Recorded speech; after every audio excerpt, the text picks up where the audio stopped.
If we are looking at solar energy usage or solar panels, installing solar panels, how is that we can promote solar panels installation solar usage of solar energy? We have somebody who's actually using solar energy, who's installed solar energy on their rooftop or in their premises, and they're taking the benefit out of it. That person speaking about the benefit that he is deriving out of this solar energy has a conviction in the message transaction.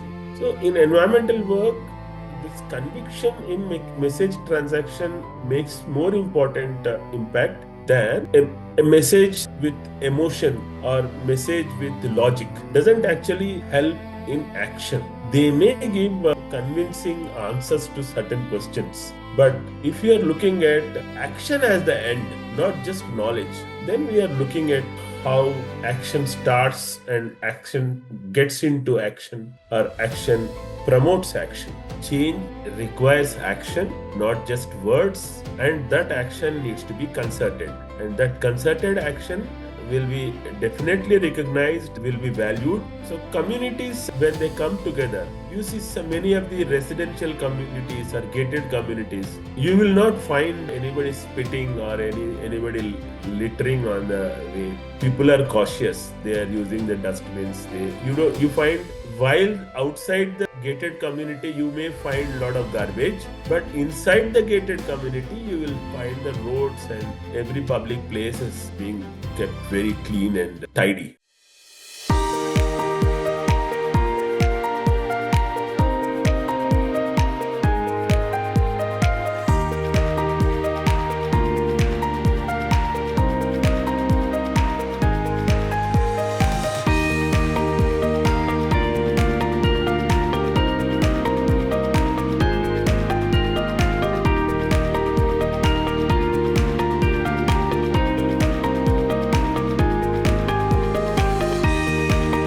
It's interesting to talk about environment, community engagement, and share my experiences of working in this sector for over 30 years. My experience shows that environmental work requires an example of environmental work. It is a redundant tautology. That is, you are saying the same thing. But if you are looking for a bigger environmental work, then you need to show a smaller environmental work, which will give inspiration and confidence that a bigger environmental work can happen. From there to a much more bigger environmental work, you have to treat that path of demonstrating the effect of the first level of environmental work. See, when I started my work in the Pollution Control Board, I was a little bit concerned about the Ganesh idols that we were making and we were immersing in the water bodies. Originally, the concept of Ganesh idols was to take clay from the water body and leave it back in the water body after 9 days or 3 days or 5 days of your prayers. Basically, in the process, you're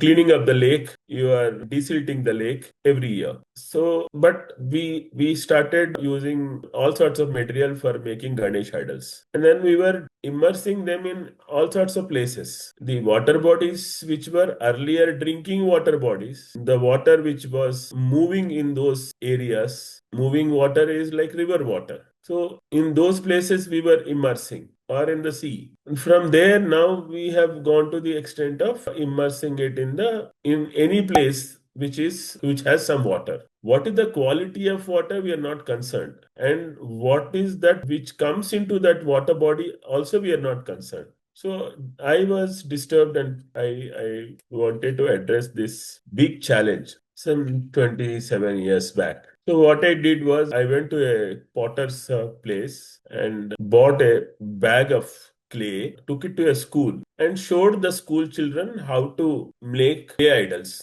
As a child, I used to make idols, so I knew. But children have their own taste and their own artistic talent. So, using that talent, children have made different types of Ganesh idols. And this I have informed the local media. Since it is an activity and a visible activity, very good opportunity for pictures with children actually working on the clay. All newspapers have carried huge, sometimes even 1/4 page, one half page articles with photographs of children using clay, making clay idols. With that experience, next year I went to 4 schools, and then next year went to 200 schools, and then started covering the total Hyderabad city with 10 lorry loads, truckloads of clay bought from different lakes and put in different bags so that it is easy for the schools to carry it. This clay was used by schools, and this became a movement. At that time, the presumption was that plaster of Paris was a better thing than clay because plaster of Paris doesn't dilute immediately in the water body. Plaster of Paris, after immersion, can be taken away from the water body so that the water body can be kept clean. But my question was, after you leave an idol in water body, who is going to take it out? So over a period of time, these big cities like Hyderabad, the municipal administration has come forward to take the idols from the water body. But what about the small cities? And so many places where the idols are immersed. So this became a big question. And finally, the rules had to be amended from making plaster of Paris as environmentally friendly item, friendly to clay as being environmentally friendly. So when I am giving you this example of clay Ganesh idol making and how this movement started, it started in a small school in Hyderabad. It went across from Hyderabad to various districts in Andhra Pradesh then, and from there to Karnataka, Tamil Nadu, Maharashtra, Gujarat, Rajasthan, different places wherever Ganesh idols were worshipped or worshipped during the Ganesh Chavithi. So the point is that those people who are opposing this forced conversion to clay idols also started giving the paper advertisements to the extent that Ganesh Utsav Samiti started giving paper announcements and also giving advertisements on using the clay idols. So now clay idols have become very, very common, and the state is actually buying and supporting the use of or praying of clay idols by more than 6-7 lakhs of idols are purchased by various agencies and they are distributed free of cost for public worship. So, in apart from that, there are a lot of places where clay idols are sold, and many people are purchasing clay idols. There are a lot of people who are buying clay idols and also distributing clay idols free of cost. So, clay idols has become a movement. So, how does this happen? It starts with the first point that you have something to demonstrate, and that demonstration leads to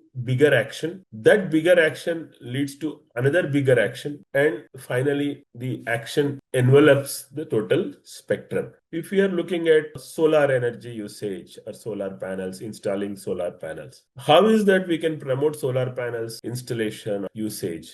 Solar usage of solar energy. We have somebody who's actually using solar energy, who's installed solar energy on their rooftop or in their premises, and they're taking the benefit out of it. That person speaking about the benefit that he is deriving out of this solar energy has conviction in the message transaction. So in environmental work, this conviction in message transaction makes more important impact than a message with emotion or message with logic. Message with emotion or a message with logic doesn't actually help in action. They may give convincing answers to certain questions. But if you are looking at action as the end, not just knowledge, then we are looking at how action starts and action gets into action or action promotes action. So this has been my experience in this sector. When I started working on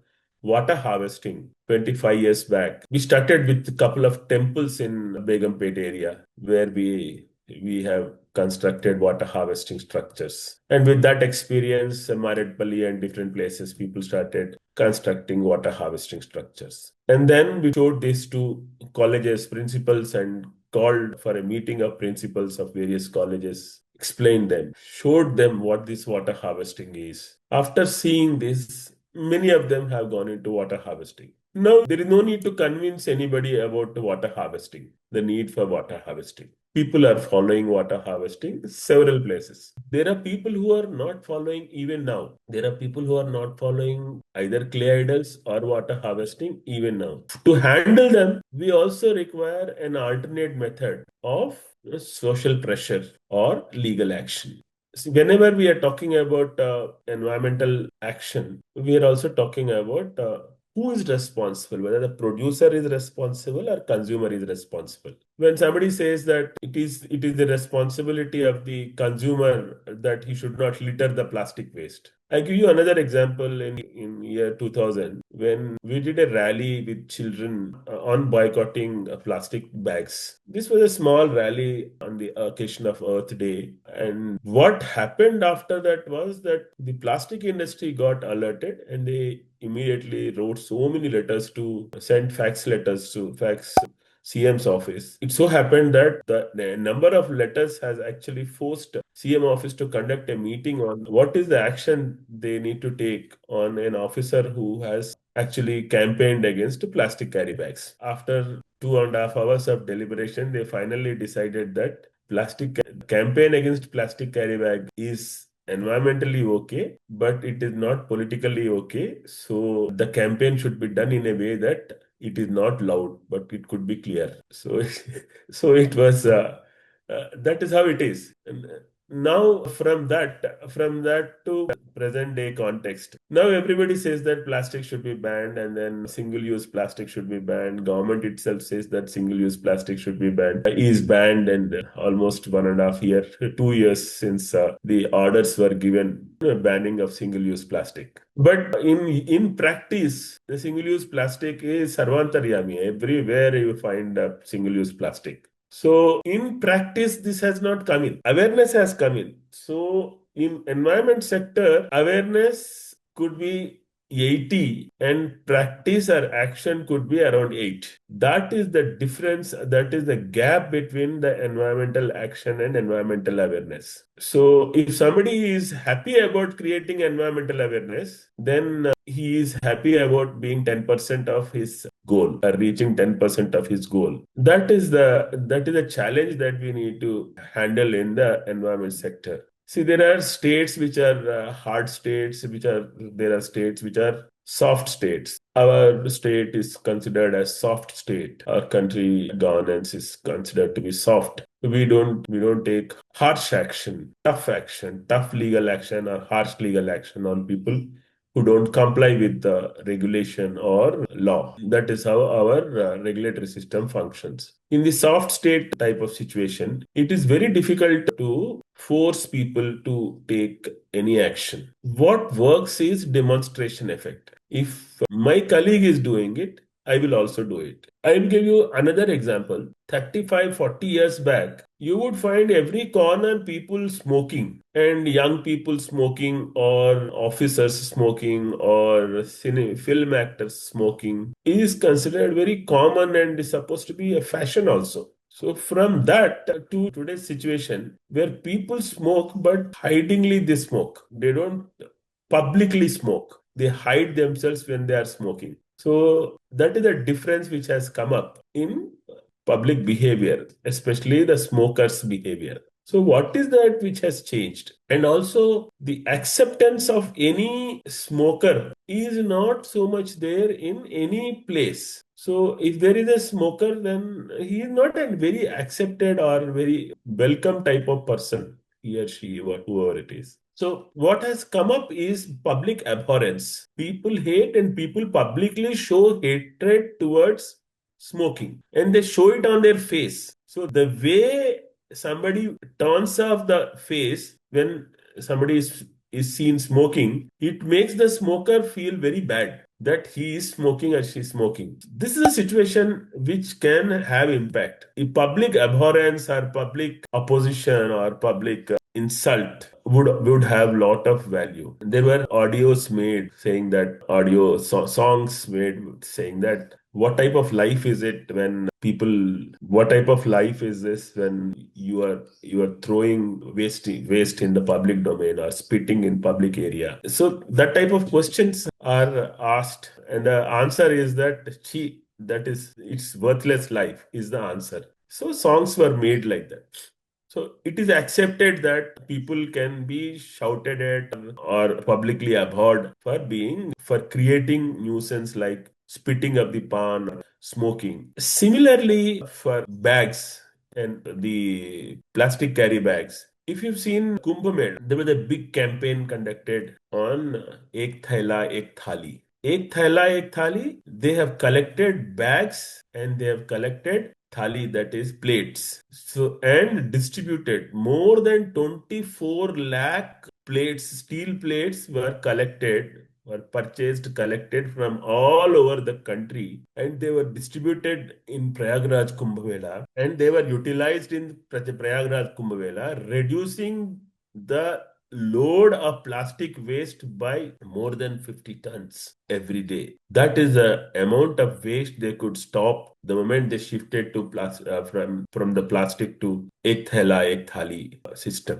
See, change is possible, but change requires action, not just words. And that action needs to be concerted. And that concerted action will be definitely recognized, will be valued. So communities, when they come together, you see so many of the residential communities or gated communities, you will not find anybody spitting or anybody littering on the way. People are cautious. They are using the dustbins. You find while outside the gated community you may find a lot of garbage, but inside the gated community you will find the roads and every public place is being kept very clean and tidy, right?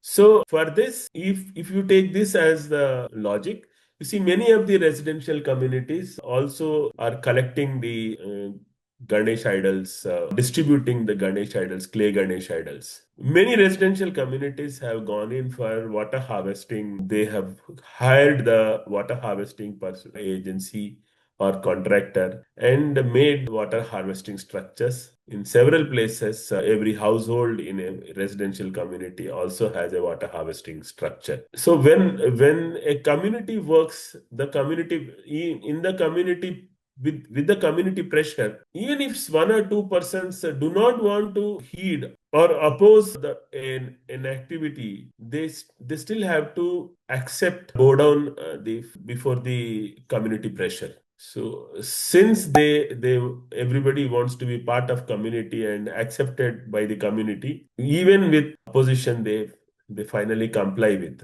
So that's why communities have a very important role in environmental action. Because anyway, a mosquito may be born in my room, my house, but it will go and bite the neighbor. So just because my neighbor is clean, it doesn't mean that he is safe from the mosquito because mosquito is born at my place. So there is another thing called as everybody lives downstream. We have a tendency to wash our linen wash ourselves and wash anything in water body. So considering that water is going down and you are living upstream, but there is somebody else upstream who is also washing, and whatever he is washing, that is coming to our place, and whatever we are washing, that is going downstream. So it doesn't mean that we are living upstream so we are safe. Everybody lives downstream, so everybody has to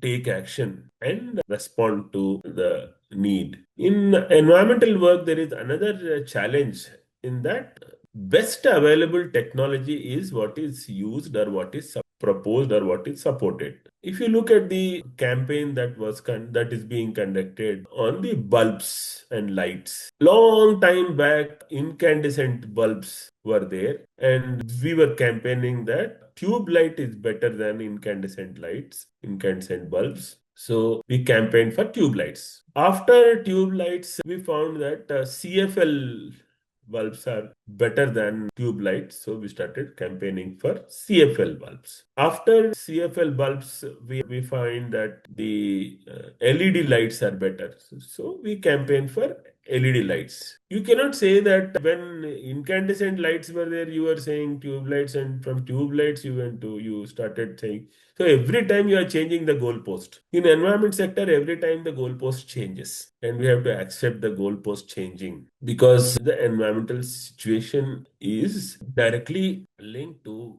our behavior patterns. So whatever is happening in the environment, if the intensity of our behavior in terms of usage of resource or release of waste is increasing, then the pressure for environmental action will be more. And the more that pressure is found to be not working, then it gets into the need for stringent action. And people get into stringent action in with legal penalties and compounding fines, things like that. So any of the environmental works, if we have also seen the conocorpus trees as a solution for the requirement of urgent urban greenery. Urban greenery was necessary, and the avenue plantation for roads side was also essential. In that context, people have gone in for conocarpus. And after a while, there is a research which shows that the conocarpus pollen is likely to cause asthma. So the conocarpus trees are to be avoided. Similar was the case with eucalyptus trees. Eucalyptus, actually, even grass doesn't grow, and then no animal, no birds, no nesting can happen on eucalyptus trees. And then eucalyptus trees drain away the water from the ground. So instead of supporting the environment, eucalyptus is anti-environment. When that aspect came up, people started boycotting eucalyptus, and we started not promoting eucalyptus. So science and technology gives us the latest in the environment sector, and we go by the latest in the environment sector. Just because we have got the latest in environment sector, it doesn't mean that we are to be condemned for our past. At that particular time, that was the knowledge that we had. Presently, this is the knowledge that we have, or this is the technology that we have. We, probably 20, 25 years back, we never would have thought that we will have in every corner of the street, you will find electric charging point, pay based. No, you pay money and then you charge your vehicle. That type of situation was not even thought of, that could be actually possible through any technology. But then now we have a lot of places where you have electric charging centers or places. The point is that while we are optimistic, best is yet to come. We never thought 25 years back that climate change as an issue will come up. Now climate change has become imminent, and it is there. We have seen how harsh summers are there, how harsh rains are, how cloud bursts are happening, how urban floods are becoming common. So these were not thought of as possibilities some time back. So what we have to look at is what is possible, what can be done from techno-economic angle. So right now, what is the technology available? Right now, what is the affordability of people? If the affordability is there,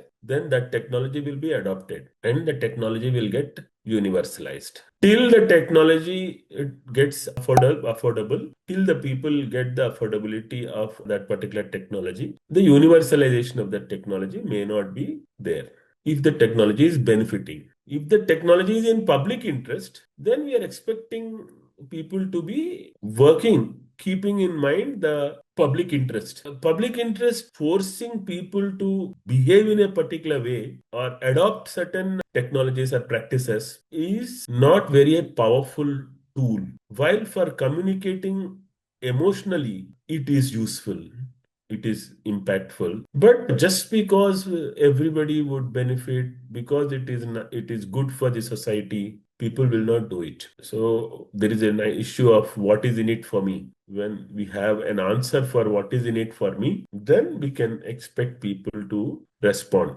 If we are looking at the corporates getting into environmental work, the expectation from them and the response from them is not actually matching. The expectation is very high. The response is not. They are looking at what is their duty, and world is looking at what is their responsibility. Duty is what is given in the law, or in the law book, or as per the statute. Responsibility is beyond the statute.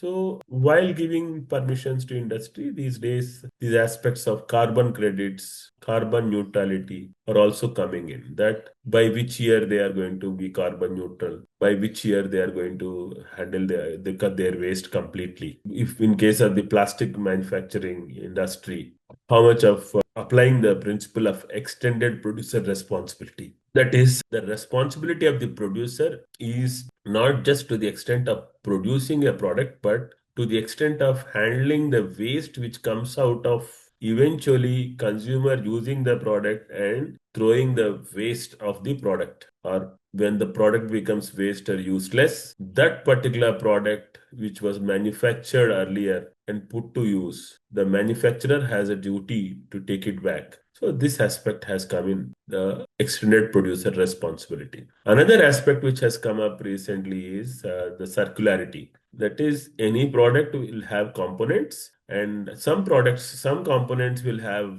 larger life, some components will have smaller life, but the life of the product will stop after any of the component is stopping or is not functioning. In that case, while other components are working, one component is not working. If it is making the item not useful or out of use, then it is environmentally wastage of resource. So the manufacturing of a product should be in a way that any of the components should be universally useful, universally replaceable. If you have seen some 4 5 years back, till 4 5 years back, iPhones had different type of chargers, and Android phones had different type of chargers, and laptops had different type of chargers. Now, after the e-waste managers, e-waste people have gone in and pleaded and enforced, even iPhone has shifted to C pin. So C type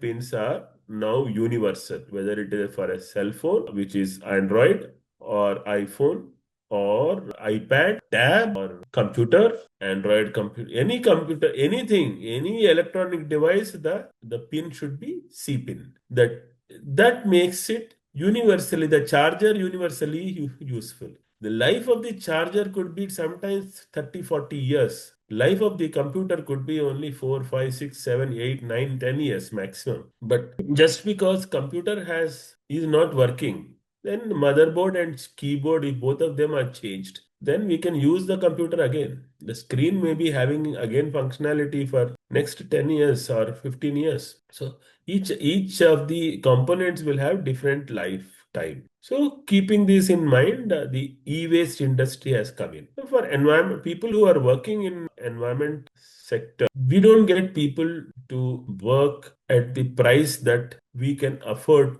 to pay. Keeping this in mind, internships, apprenticeships, and community projects are encouraged. Students get into these projects and they do it voluntarily. It's a learning experience for them, it is a service learning for them, and the environmental sector gets the benefit of people working. In several places, lake cleanup or the park cleanup, area cleanup, or plantation work. People get into that because it is we are not able to pay that much. But if we are looking at environmental work being conducted sustainably, then we require to make it economically viable. Only economically viable environmental work will sustain. If people are able to get benefit of that environmental work, then that will sustain. E-waste management will sustain. Plastic waste management will sustain. Recycling industry will sustain if it is economically viable. So making it economically viable is what we need to look at. And for that, there should be willingness to pay. Willingness to pay should be equal to willingness to accept. If we have willingness to pay 1 rupee and the person who is handling it has willingness to accept only up to 2 rupees, then that gap of 1 rupee needs to be filled. So that's what is challenge. So keeping this in mind, we need to increase our willingness to pay, and the waste management sector will have to make it economically viable by increasing the scales and making themselves efficient so that the willingness to pay and willingness to accept are matching.